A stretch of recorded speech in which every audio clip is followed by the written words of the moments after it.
All right, so welcome to digital photography in the flesh.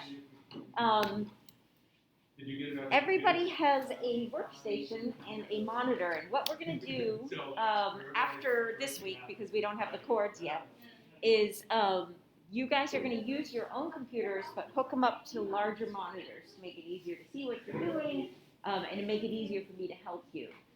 So at some point today, there's going to be somebody coming in to see what devices you all have to figure out what cords we need to order.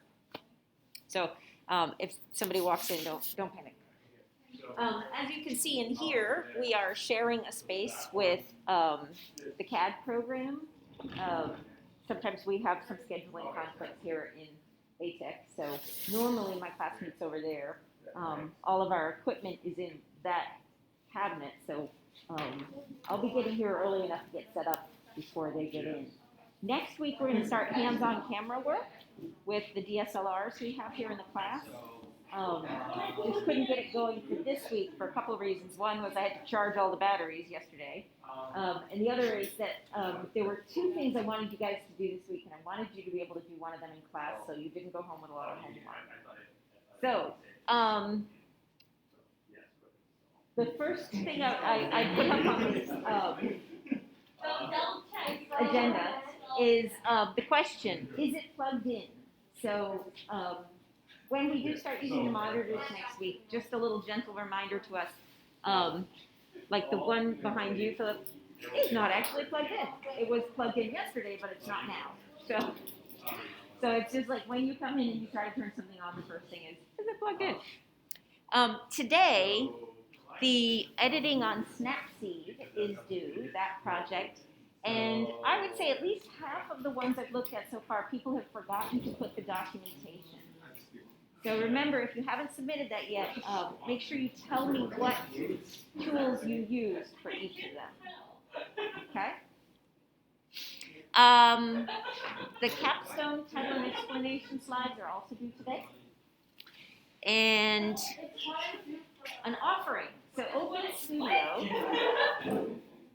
is basically, I used to do it in the evenings in my classroom, but right now, you are welcome to come to my room any period for your study hall.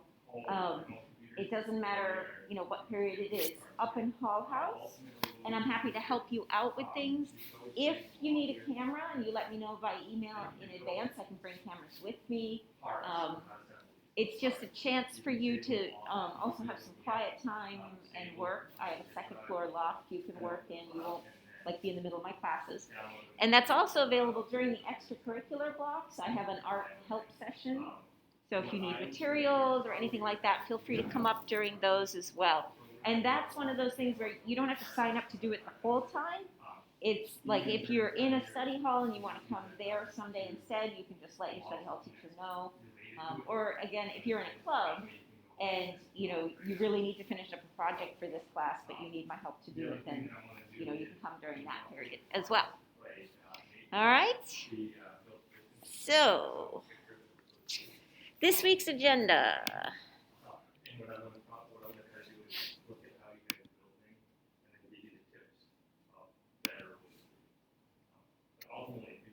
So we are going to start tomorrow looking at movement in photography.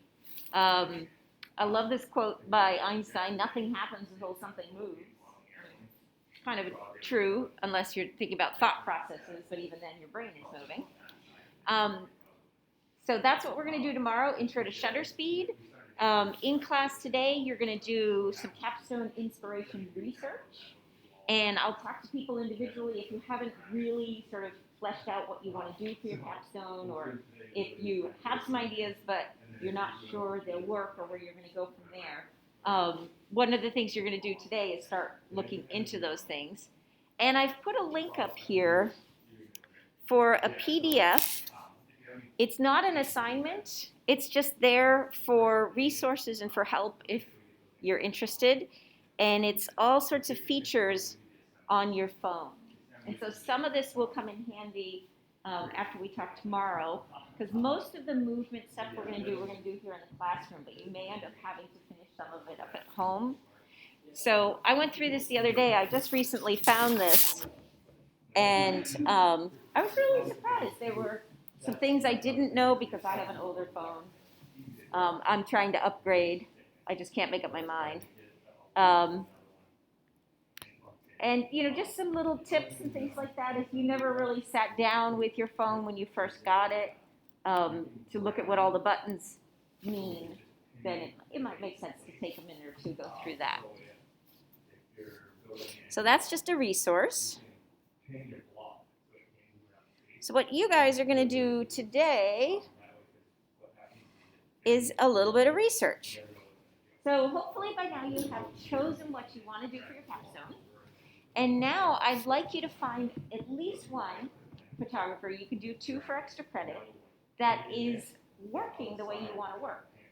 So if you are doing, your subject is underwater basket weaving, and your photography focus is stop motion, then what you can do is you can Google underwater basket making stop motion photographers. And then you'll get a whole bunch of people. And it might be helpful to do the Google image search, then you can look at those, find ones that appeal to you, that might be similar to how you want to work. And you're going to create a slide. In the slideshow you already have. So we're just working with the one slideshow all trimester, just adding and adding and adding to it. And if you haven't done that yet, today's the perfect chance to do your title and explanation slide. So you're going to put in photos by the photographers that you find that interest you.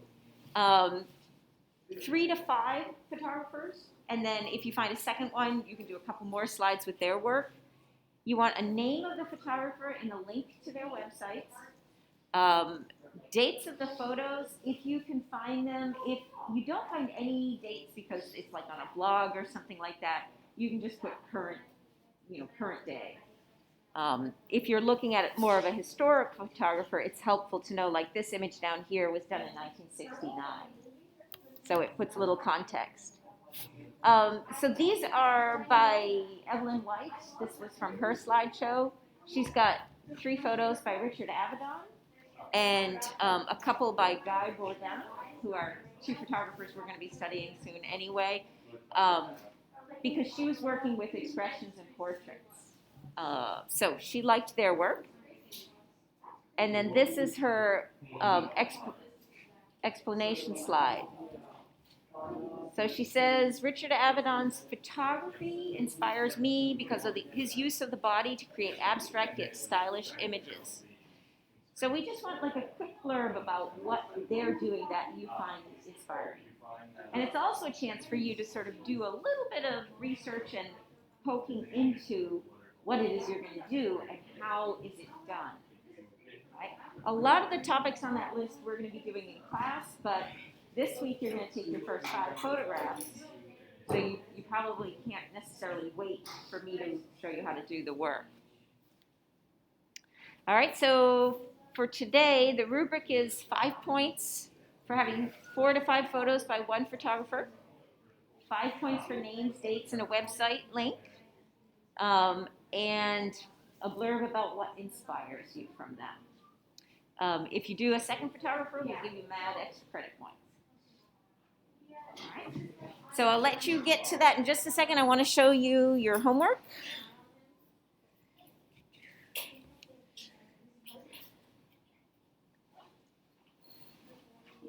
All right, so this week we're going to actually start taking photographs for your capstone. Yay! So here is an example of Rachel Naylor did, her focus was on recreation of famous photographs. So this was her boyfriend or friend or close friend on the right-hand side, and that was a famous photographer's photo. So she used props and clothing and locations and lighting and did all sorts of things to recreate photographs that somebody else had done. So this is an example of one of her slides. She's got her images, and then she's annotated it. So you need to tell me what about that photograph relates to your capstone and why you think it's like a strong image. Okay, so you don't have to reiterate every slide what your capstone is, but you'll sort of get into the swing of it. So the point of the capstone is to investigate a photography topic of your choosing, and learn from the experience of your research and exploration. And most capstones occur over an extended period of time, which is why we're doing it all trimester, breaking it down. This is one of 3 photo shoots you're going to do for it. So in a couple weeks, we'll do a third photo shoot, second photo shoot, and in a couple more weeks, we'll do a third. And so your photos are going to be different from each of the photo shoots. So I'm asking you to do like a dozen photos and then pick your best 5 for this.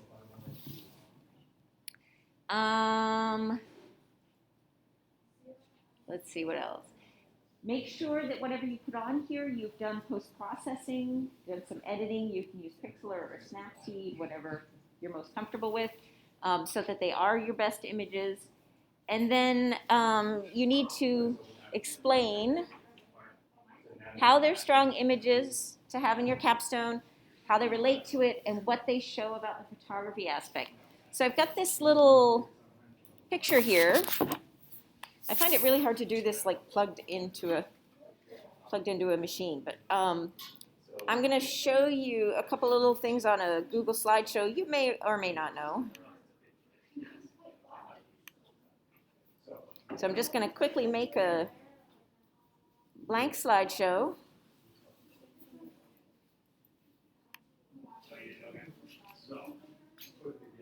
I'm going to go to the layout, make it blank, and I'm going to drop in an image here. Now this is not a photograph I've taken. Actually, hang on, I'll put in a drawing. There we go. So obviously the quickest way to get text onto a slide is to use the text box. But there are other more fun things you can put in there. So you can go up to the shape box and you can do call outs. So a call out is kind of like a speech bubble. And you can make them different sizes and shapes.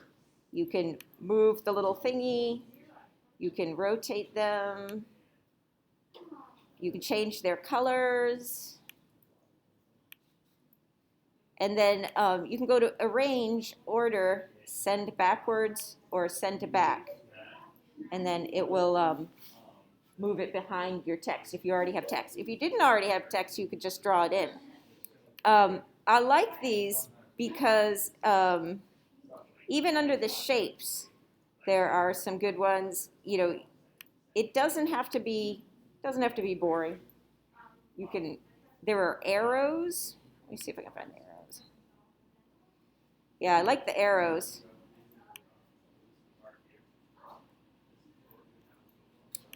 And it's just another way to sort of customize things, and you can draw people's attention to what you really want them to see.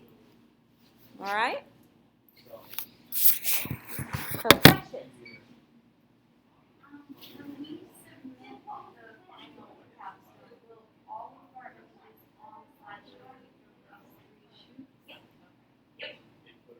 Yeah, by the end, you'll have your title and explanation slides, your research slides, your 3 sets of the photo shoots, and then a conclusion slide.